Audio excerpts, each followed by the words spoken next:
Assalamualaikum warahmatullahi wabarakatuh. Selamat pagi, siang, sore, Bapak Ibu dosen. Perkenalkan, nama saya Andi Muhammad Khairullah dari kelas S301 dengan NIM 240101010045. Pada kesempatan kali ini, saya akan mempresentasikan materi sistem basis data yang mencakup 7 sesi pembelajaran, mulai dari pengenalan basis data hingga implementasi SQL. Presentasi ini akan berlangsung kurang lebih 30 menit dan saya berharap materi yang saya sampaikan dapat memberikan pemahaman yang komprehensif mengenai konsep-konsep fundamental dalam sistem basis data. Mari kita mulai. Untuk agendanya, sebelum kita masuk ke materi inti, saya akan menjelaskan agenda presentasi hari ini. Kita akan membahas 7 sesi pembelajaran yang saling berkaitan, dimulai dengan sesi 1, yaitu pengenalan basis data, kemudian sesi kedua, lingkungan basis data, kemudian sesi ketiga, model data, kemudian keempat, model rasional, kemudian sesi selanjutnya bahasa query formal, kemudian bahasa query komersial, dan terakhir SQL. Oke, kita akan lanjut.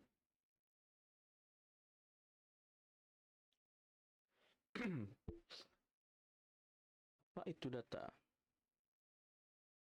Data adalah rekaman mengenai fakta atau fenomena yang terjadi di sekitar kita. Misalnya, data mahasiswa di kampus kita seperti NIM, nama, alamat, jurusan, dan sebagainya. Semua itu adalah data yang mempresentasikan fakta tentang mahasiswa. Data ini tersusun dalam sebuah hierarki. Di level paling bawah adalah elemen data atau file. Seperti NIM atau nama, kemudian elemen-elemen ini berkumpul membentuk record atau baris data, dan kumpulan record membentuk file atau table. Seiring perkembangan teknologi, cara kita memproses data juga berevolusi. Dulu data diproses secara manual, berbasis kertas. Bayangkan betapa ribet dan lamanya mencari data di tumpukan dokumen, kemudian berkembang menjadi pemrosesan berbasis file. File menggunakan komputer, namun masih terpisah-pisah per aplikasi, dan sekarang kita menggunakan pemrosesan berbasis DBMS atau Database Management System, di mana data tersimpan secara terintegrasi dan dapat diakses bersama-sama dengan efisien. Ini adalah evolusi yang sangat signifikan dalam pengelolaan data. Kita lanjut ke slide berikutnya. Konsep sistem basis data. Basis data adalah kumpulan data yang secara logika saling berkaitan, terstruktur, dan disimpan untuk mempresentasikan fakta-fakta dalam suatu organisasi atau domain tertentu. Kunci utamanya adalah data tersebut terorganisasi dengan baik dan mendukung kebutuhan sistem. Nah, ketika basis data ini dikombinasikan dengan DBMS atau Database Management System, maka terbentuklah sistem basis data yang lengkap. Ada 3 karakteristik penting dari basis data. Pertama, data integrate. Artinya, data tidak redundant atau tidak ada duplikasi yang tidak perlu. Kedua, data shared. Maksudnya, data dapat digunakan bersama-sama oleh banyak user atau aplikasi. Dan ketiga adalah data persistent. Yang berarti data tersimpan secara permanen dan tidak hilang meskipun sistem dimatikan. Jadi, bayangkan seperti ini, jika basis data adalah perpustakaan dengan buku-buku yang tertata rapi, maka DBMS adalah sistem katalog dan petugas perpustakaan yang membantu kita menemukan dan meminjam buku dengan cepat dan efisien. Keduanya bekerja sama membentuk sistem basis data yang powerful. Oke. Kita lanjut ke slide selanjutnya, yaitu komponen sistem basis data. Sistem basis data terdiri dari 5 komponen yang saling bekerja sama. Mari kita bahas satu persatu. Komponen pertama adalah data. Data itu sendiri ada 3 jenis data operasional yang tersimpan dalam database. Data input yang masuk ke sistem dan data output yang berupa laporan atau informasi yang dihasilkan. Selanjutnya, komponen kedua adalah hardware atau perangkat keras, meliputi storage seperti hard disk atau SSD untuk menyimpan data. Kemudian perangkat input, output seperti keyboard, mouse, monitor, dan juga perangkat komunikasi data jika sistem kita bersifat distribut. Komponen ketiga adalah software, terutama DBMS seperti MySQL, Oracle, atau PostgreSQL. Bisa juga ada software pelengkap untuk backup, monitoring, atau reporting. Komponen keempat adalah user atau pengguna. Ada tiga tipe user DBA atau database administrator yang mengelola sistem secara keseluruhan. Programmer yang membuat aplikasi database dan end user yang menggunakan sistem untuk kebutuhan sehari-hari. Dan juga komponen terakhir adalah operating system. Sistem operasi yang menjadi dasar berjalannya seluruh komponen. DBMS harus kompatibel dengan OS yang digunakan, misalnya seperti Windows, Linux, atau Unix. Kelima komponen ini harus bekerja secara harmonis agar sistem basis data berfungsi optimal. Kita lanjut ke slide berikutnya, keunggulan dan kelemahan. Tentu saja, seperti teknologi lainnya, sistem basis data memiliki keunggulan dan kelemahan. Mari kita bahas secara objektif. Keunggulan pertama sistem basis data dapat mengurangi redundansi data. Tidak ada lagi data yang tersimpan secara berulang-ulang di berbagai tempat. Kedua, konsistensi data lebih terjaga karena data hanya disimpan di satu tempat. Ketiga, data dapat di-sharing atau digunakan secara bersama oleh user secara bersamaan. Yang keempat adalah mekanisme recovery atau pemulihan data jika terjadi kerusakan. Namun ada juga kelemahannya. Pertama, sistem basis data memerlukan storage atau ruangan penyimpanan yang besar, terutama untuk data dalam jumlah besar. Kedua, software DBMS seperti Oracle atau SQL Server harganya cukup mahal untuk versi enterprise. Ketiga, diperlukan tenaga ahli yang terampil untuk mengelola sistem seperti DBA yang qualified. Sebagai contoh konkret, lihat sistem akademik di kampus kita dengan sistem basis data mahasiswa, dosen, mata kuliah, nilai semua terintegrasi. Dosen bisa langsung input nilai, mahasiswa bisa langsung lihat KHS, dan bagian akademik bisa generate laporan dengan cepat. Ini keunggulan yang sangat terasa dibanding sistem manual dulu. Selanjutnya, kita akan ke slide selanjutnya. Dan di mana sistem manajemen basis data. DBMS atau Database Management System adalah perangkat lunak yang berfungsi untuk mendefinisikan, menciptakan, mengelola, dan mengendalikan akses terhadap basis data. Jadi, DBMS adalah jembatan antara user dengan data yang tersimpan secara fisik. Tujuan utama DBMS adalah menyediakan lingkungan yang nyaman dan efisien untuk menyimpan dan pengambilan data. Bayangkan jika kita harus mengakses data secara langsung di level file binary, akan sangat kompleks. DBMS menyederhanakan semua itu. Tujuan spesifik lainnya termasuk menghindari redundansi dan inkonsistensi data, menghindari kesulitan dalam mengakses data, kemudian menghindari isolasi data, mencegah anomali saat banyak user akses secara bersamaan, menjaga keamanan data, dan memastikan integritas data tetap terjaga.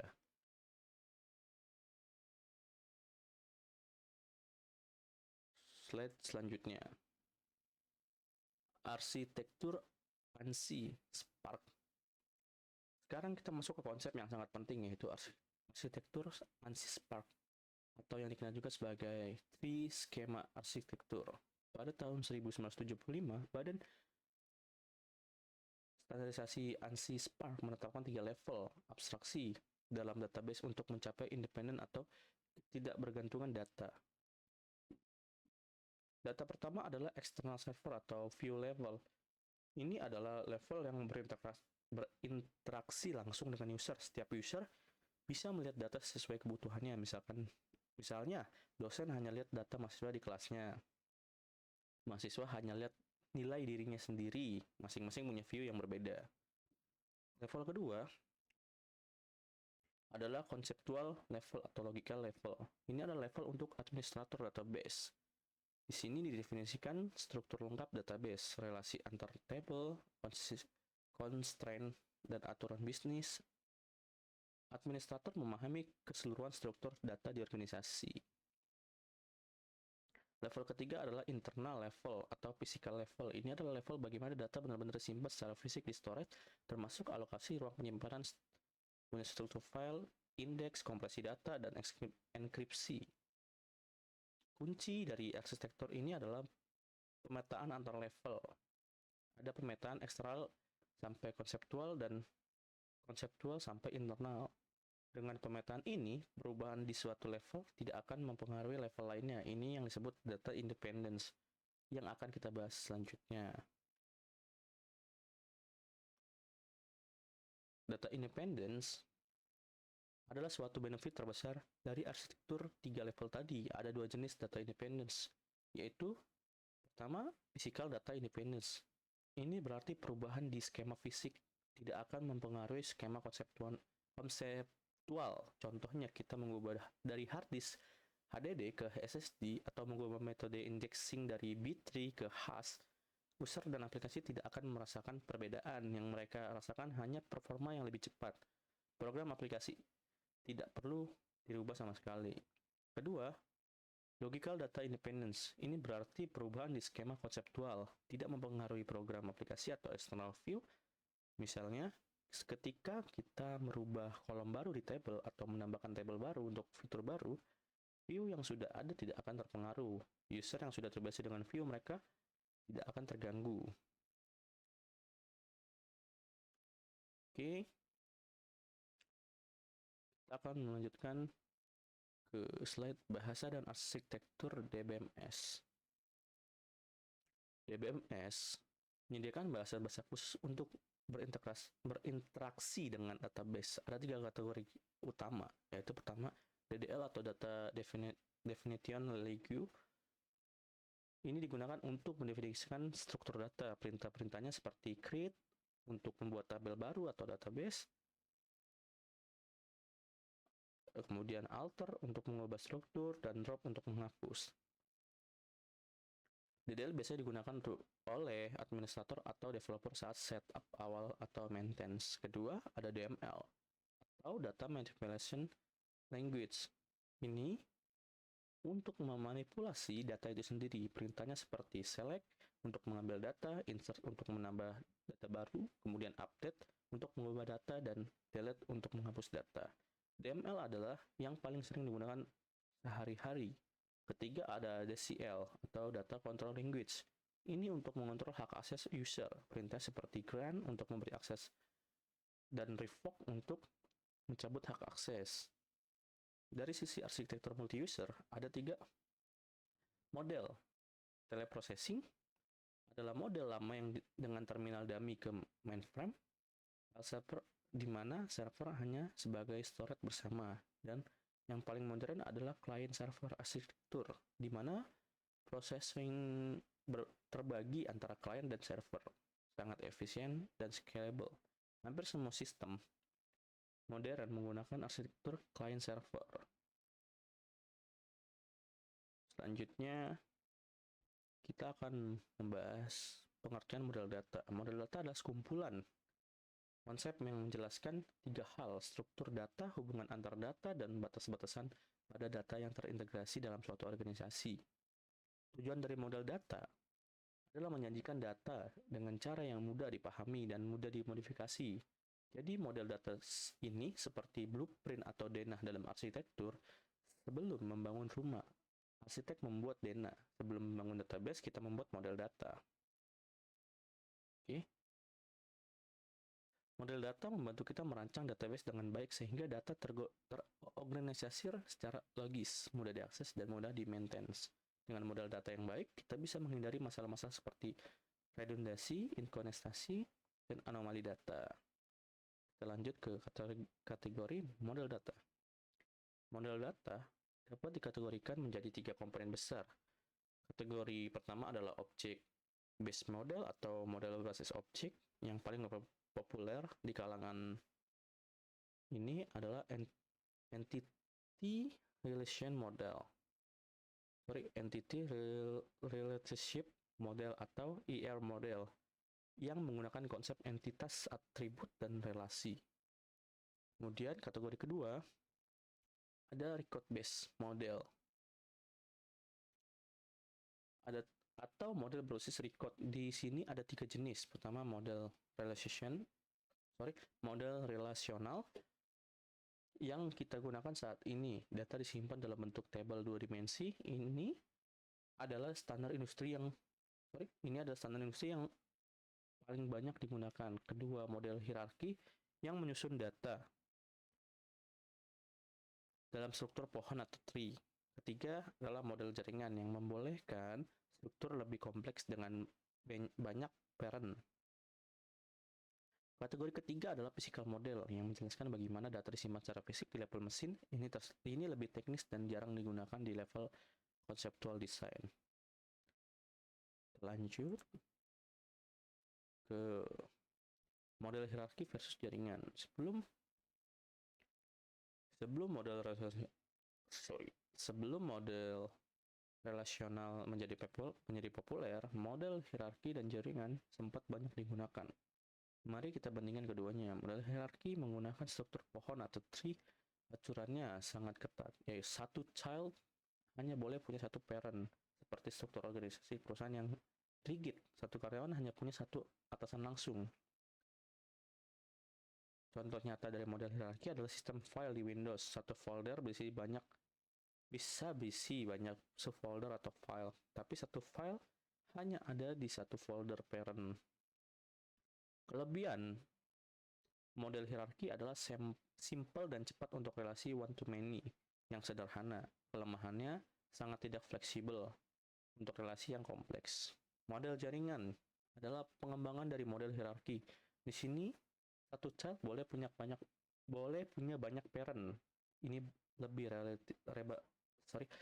lebih realistis untuk dunia nyata. Misalnya satu mahasiswa bisa mengambil banyak mata kuliah dan satu mata kuliah bisa diambil banyak mahasiswa. Relasi many to many seperti ini tidak bisa direpresentasikan di model hierarki. Namun model jaringan punya masalah sendiri, kompleksitas tinggi karena banyaknya pointer atau link, sehingga terjadinya hutan pointer yang membuat penelusuran data sangat sulit. Oke, kita lanjut ke slide pengertian model relasional. Model relasional adalah model berbasis data yang menggunakan tabel 2 dimensi untuk merepresentasikan data. Setiap tabel terdiri dari basis disebut tuple atau record, dan kolom yang disebut atribut atau file. Model ini diperkenalkan oleh Dr. E.F. Codd, seorang ilmuwan komputer dari IBM pada tahun 1970 dalam paper yang berjudul A Relational Model of Data for Large Shared Data Banks. Paper ini revolusioner dan mengubah industri database selamanya. Codd bahkan mendapat Turing Award, setara Nobelnya ilmu komputer, untuk kontribusi ini. Kekuatan utama model relasional ada dua hal. Pertama, struktur logik yang sangat sederhana, hanya tabel, baris, dan kolom, mudah dipahami bahkan oleh non-technical people. Kedua, didukung oleh landasan teoritis yang sangat kuat dari matematika, khususnya set teori dan predict logic. Model relasional ini terbukti sangat robust dan scalable, dari aplikasi kecil seperti toko retail sampai sistem enterprise besar seperti perbankan atau e-commerce dengan jutaan transaksi per hari. Semuanya bisa menggunakan model relasional. Kita lanjut ke slide selanjutnya, yaitu dalam model relasional ada beberapa istilah penting yang harus kita pahami. Saya akan jelaskan dengan menggunakan contoh tabel mahasiswa. Pertama, relasi atau tabel. Ini adalah struktur dua dimensi yang menyimpan kumpulan data sejenis. Contohnya, mahasiswa yang menyimpan semua data mahasiswa. 2. Atribut atau kolom. Ini adalah karakteristik atau properti dari entitas dalam tabel mahasiswa. Atributnya bisa name, nama, alamat, kota, jenis kelamin, dan lain-lainnya. Ketiga, tuple atau baris. Ini adalah satu record lengkap yang mendeskripsikan satu entitas, misalnya satu baris berisi data lengkap satu mahasiswa seperti name, nama, alamat, dan seterusnya. Keempat, domain. Ini adalah himpunan nilai yang valid untuk suatu atribut, misalnya domain untuk atribut jenis kelamin hanya P atau W. Domain untuk name adalah string 8 digit numerik. Kelima adalah degree atau aritas.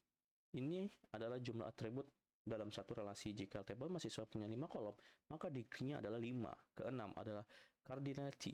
Ini adalah jumlah tuple atau baris dalam satu relasi. Jika ada 1000 mahasiswa, maka cardinality-nya adalah 1000. Cardinality bersifat dinamis dan berubah-ubah saat data ditambah atau dihapus. Oke.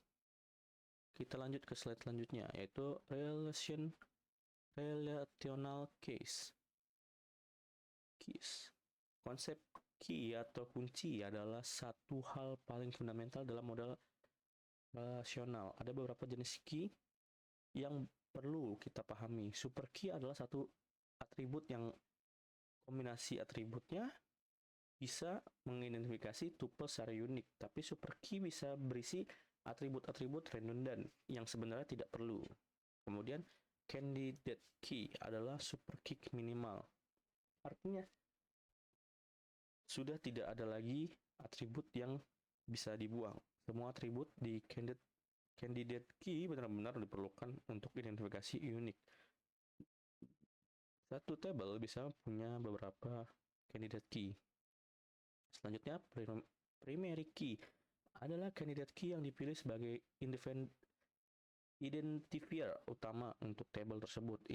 Ini adalah key yang paling mempresentasikan entitas. Contoh, di table mahasiswa kita pilih name sebagai primary key karena name memang dirancang sebagai identifier untuk mahasiswa. Selanjutnya ada alternative key, adalah candidate key yang tidak dipilih sebagai primary key. Misalnya email mahasiswa juga unik, bisa jadi candidate key, tapi karena kita sudah pilih name sebagai primary key, maka email jadi alternative key. Regin key adalah atribut di suatu table yang merupakan primary key di table lainnya. Ini menciptakan relasi antar table. Contoh di tabel nilai, atribut name adalah foreign key yang mereferensikan ke primary key name di tabel mahasiswa. Kita lanjut ke slide selanjutnya. Integritas data adalah aturan-aturan yang menjaga konsistensi dan validitas data dalam database. Ada 4 jenis aturan integritas. Pertama, domain integrity atau integritas domain. Ini memastikan nilai-nilai di setiap komponen harus valid sesuai domain yang didefinisikan. Misalnya kolom umur harus berisi angka positif, tidak boleh negatif atau huruf. Kolom email harus berformat email yang valid. Kedua, entity integrity atau integritas entitas. Aturannya, primary key tidak boleh null. Kenapa? Karena primary key adalah identifier unik. Jika null berarti tuple tersebut tidak bisa didefinisikan. Diidentifikasi. Dan ini tidak masuk akal. Tiap baris harus punya identitas yang jelas. Ketiga, referential integrity atau integritas referensial. Ini menjaga hubungan antar table. Aturannya, foreign key harus merujuk ke primary key yang valid atau boleh null. Misalnya di table nilai dengan foreign key name tersebut harus eksis di table mahasiswa. Kita tidak boleh input nilai untuk mahasiswa yang tidak terdaftar. Keempat, ada user definite integrity atau integritas yang didefinisikan user. Ini adalah aturan bisnis spesifik. Misalnya nilai ujian harus antara 0 sampai 100, IPK maksimal 4.0, mahasiswa maksimal ambil 24 SKS per semester. Selanjutnya, kita akan membahas ke pengantar query language. Query language atau bahasa query adalah bahasa yang digunakan untuk mengambil informasi dari database.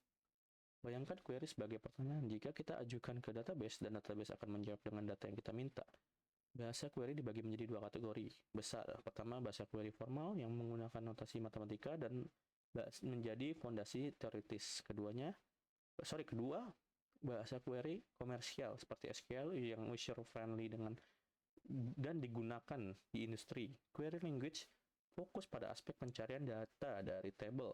Aspek pencarian ini sangat penting karena merupakan inti dari pengelolaan data. Kalau data tidak bisa dicari dengan efisien, maka database tidak ada gunanya, betul? Pada selanjutnya, kita akan membahas aljabar relasional. Aljabar relasional adalah procedural query language. Procedural artinya kita harus menspesifikasikan tidak hanya data apa yang kita inginkan, tetapi juga bagaimana cara mendapatkannya, langkah demi langkah. Aljabar relasional menggunakan operator-operator yang diambil dari set teori atau teori himpunan dalam matematika. Ada 5 operasi dasar. Pertama, select dengan simbol sigma, ini untuk memfilter baris berdasarkan kondisi tertentu. Kedua, project dengan simbol P, ini untuk memilih kolom-kolom tertentu saja. Ketiga, ada union dengan simbol cup atau U, ini menggabungkan dua relasi mirip operasi union di himpunan. Syaratnya, kedua relasi harus kompatibel. Jumlah dan tipe atribut harus sama. Keempat, ada set difference dengan simbol minus. Ini mengambil tuple yang ada di relasi pertama, tapi tidak ada di relasi kedua. Kelima adalah Cartesian product dengan simbol kali atau cross. Ini mengkombinasikan setiap tuple di relasi pertama dengan setiap tuple di relasi kedua. Oke, kita lanjut ke slide selanjutnya. Operasi tambahan aljabar. Pada poin pertama kita bahas natural join dengan simbol bouti, menggabungkan dua tabel berdasarkan atribut yang sama. Misalnya join tabel mahasiswa dan KRS berdasarkan NIM. Hasilnya adalah record yang NIM-nya cocok di kedua tabel. Data join adalah join dengan kondisi lebih spesifik. Kita bisa tentukan kondisi custom, misalnya mahasiswa kota sedangkan dosen kota untuk mencari pasangan mahasiswa dosen yang sekota.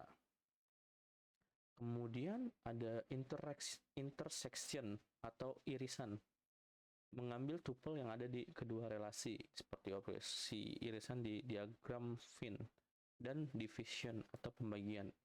Ini yang paling tricky. Division digunakan untuk query seperti cari mahasiswa yang mengambil sama mata kuliah tertentu. Lanjut,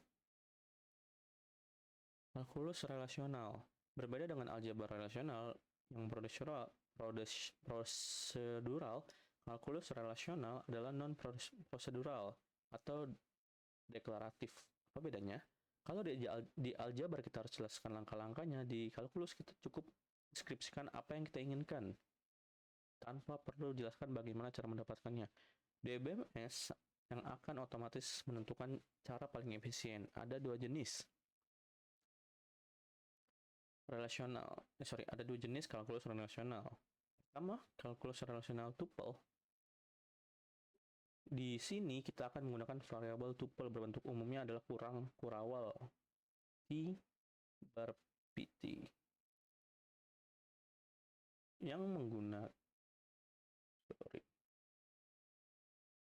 kurung kurawal tutup dibaca himpunan tuple sedemikian hingga predikat P dalam kurung T tutup kurung bernilai benar. Contohnya, untuk mencari dosen di Kota Bogor, kita tulis himpunan tuple T, di mana T-nya adalah anggota relasi dosen, dan T titik kota sama dengan Bogor. Kedua, kalkulus relation domain. Bedanya di sini kita pakai variable domain, bukan variable tuple. Bentuknya mirip, tapi fokusnya ke nilai atribut individual. Lanjut ke slide selanjutnya, yaitu contoh query formal. Mari kita lihat contoh konkret agar lebih jelas. Misalnya kita mau cari data mahasiswa dengan NIM atau NPM 10296126 menggunakan aljabar relasional. Kita tulis sigma dengan subscript NPM sama dengan 10296126. Lalu dalam kurung tulis mahasiswa. Sigma adalah operator select, subscript-nya adalah kondisi. Menggunakan kalkulus rasional, kita tulis kurung kawal T bar T elemen dari mahasiswa dan NPM. Dan T NPM sama dengan 10296126. Kurung kawal tertutup. Meski notasinya berbeda, kedua query ini equivalent, menghasilkan hasil yang sama. Selanjutnya, kita akan mengenal ke slide selanjutnya, pengenalan SQL. Sekarang kita masuk ke sesi 6 nih. Bahasa query komersial, fokus utamanya adalah SQL. SQL atau Structured Query Language adalah bahasa query standar yang digunakan untuk mengakses dan memanipulasi database relasional. SQL adalah bahasa yang paling banyak digunakan di industri. Tidak peduli apa kita pakai MySQL, Oracle, PostgreSQL, atau SQL Server, semuanya menggunakan SQL dengan sintaks yang 90% sama. SQL pertama kali dikembangkan di laboratorium IBM San Jose pada tahun 1970-an dengan nama SQL, yang kemudian disingkat jadi SQL. Pada tahun 1986, SQL ditetapkan sebagai standar oleh ANSI dan tahun 1987 oleh ISO. Ini membuat SQL menjadi universal. Karakteristik SQL ada beberapa. Pertama, non-procedural. Kita fokus ke apa, bukan bagaimana. Kedua adalah set-oriented. Kita operasikan himpunan data, bukan record per record. Ketiga, bisa digunakan interaktif langsung di command line atau embedded di dalam bahasa pemrograman seperti Java, Python, dan PHP. Keunggulan besar SQL adalah kemampuan yang lengkap. SQL tidak hanya untuk query atau mengambil data, tapi juga bisa mendefinisikan struktur data dengan DDL, memanipulasi data dengan DML, dan mengatur security dengan DCL. Lanjut ke komponen SQL. SQL terdiri dari 3 komponen utama yang masing-masing punya fungsi berbeda. Komponen pertama adalah DDL atau Data Definition Language. Ini digunakan untuk mendefinisikan struktur database dan table.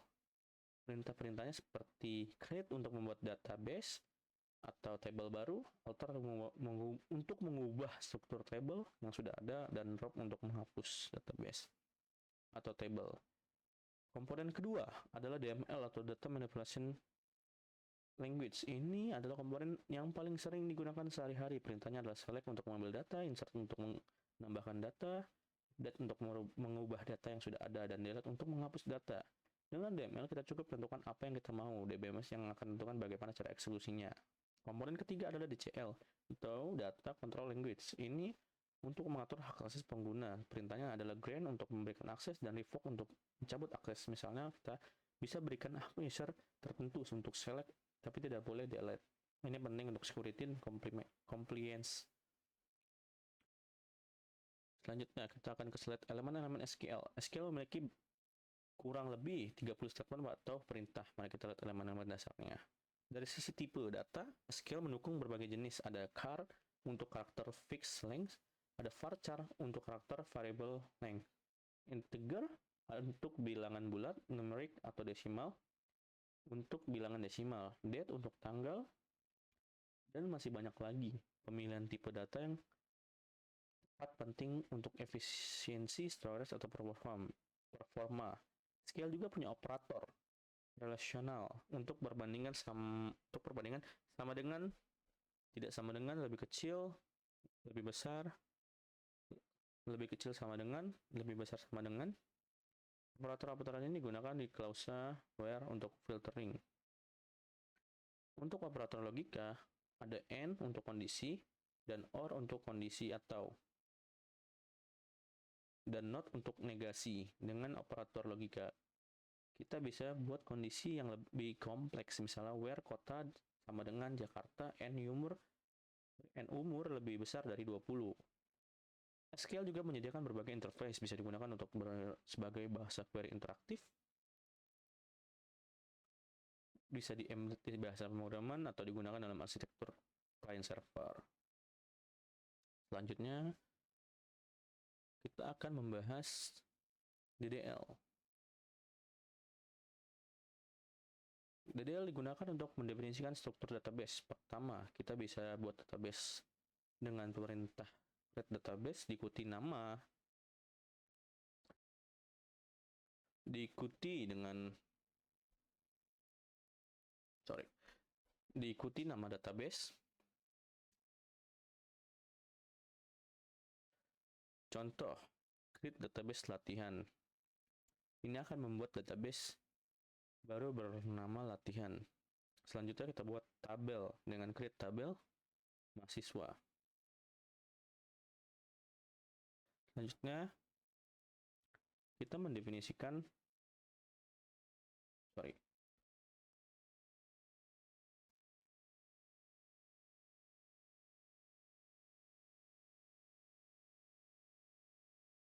Oke, kita lanjutkan. Selanjutnya kita buat table dengan create table mahasiswa, create table, sintaksnya create table nama, table contohnya MAS. Lalu kita create table, kita membuat kolom name dengan tipe karakter 8 dengan not null, dan juga kita bikin kolom nama dengan tipe data karakter panjangnya 25 dengan kondisi not null. Kemudian kita bikin kolom alamat menggunakan tipe data karakter dengan panjangnya maksimal 30. Kemudian kita juga bisa ubah struktur tabel dengan alter table. Misalnya alter table mahasiswa, MHS atau mahasiswa. Add char 1.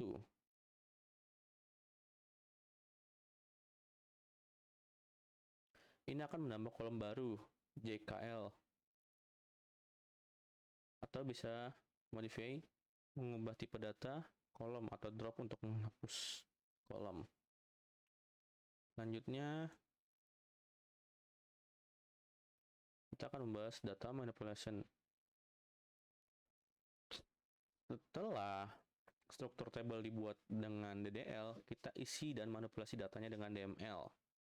Pertama, insert digunakan untuk menambah data. Sintaksnya insert into nama, table value, atau dalam kurung tulis nilai-nilai untuk setiap kolom. Contoh, insert nilai files kurung 10, 29, 68, 32. KK 021 60 75 kurung. Ini menambahkan satu record nilai mahasiswa. Kedua, update untuk mengubah data yang sudah ada. Sintaksnya update nama table, set kolom sama dengan nilai baru where kondisi. Dengan contoh seperti ini. Dan juga ketiga, delete. Yang dimana untuk menghapus data, sintaksnya delete from nama table. Seperti ini contohnya. Oke, kita lanjut ke slide selanjutnya. Select adalah perintah paling sering digunakan dalam SQL. Ini untuk mengambil data dari database. Bentuk paling sederhananya, select asterisk from nama table. Ini akan mengambil semua kolom dari semua baris. Kalau mau pilih kolom tertentu saja, select nama, alamat from MAS. Seperti ini contohnya. Oke, kita lanjut ke slide selanjutnya. Join atau subquery. Dalam aplikasi nyata, data biasanya tersebar di banyak tabel. Kita perlu menggabungkannya dengan join atau subquery. Join digunakan untuk menggabungkan data dari dua atau lebih tabel berdasarkan kondisi tertentu. Contoh, select nama from MHS, nilai where MHS titik NIM atau NPM sama dengan nilai titik NPM and nilai titik MID. Kurang dari sama dengan 60. Ini akan menampilkan nama mahasiswa yang nilai mid testnya 60 atau kurang. Oke, kita lanjut ke seperti ini contohnya. Lanjut kita ke subquery.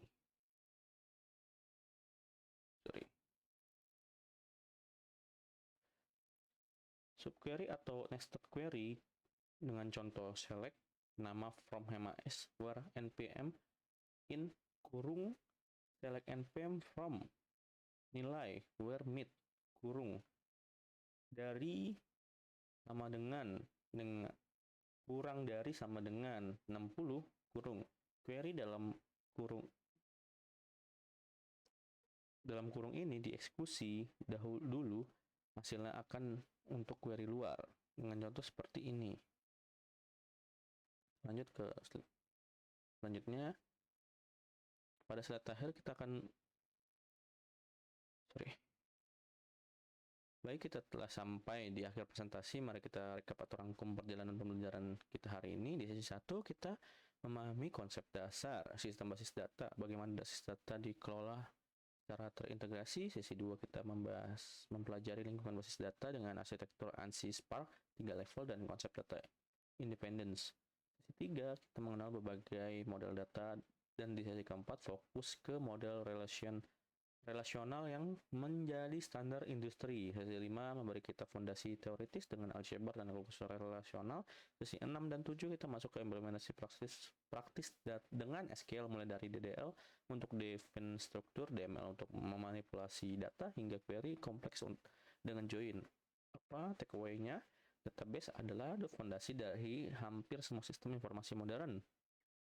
Dengan memahami konsep dari teoritis sampai praktis, kita punya bekal kuat untuk mengambil aplikasi berbasis database yang robust dan scalable. Database bukan hanya tentang menyimpan data, tapi tentang bagaimana mengelola, menjaga integritas, dan mengekstrak insight dari data untuk mendukung pengambilan keputusan. Ini adalah skill yang sangat valuable di era digital ini. Berikut adalah presentasi dari saya, kurang lebihnya mohon maaf. Wassalamualaikum warahmatullahi wabarakatuh.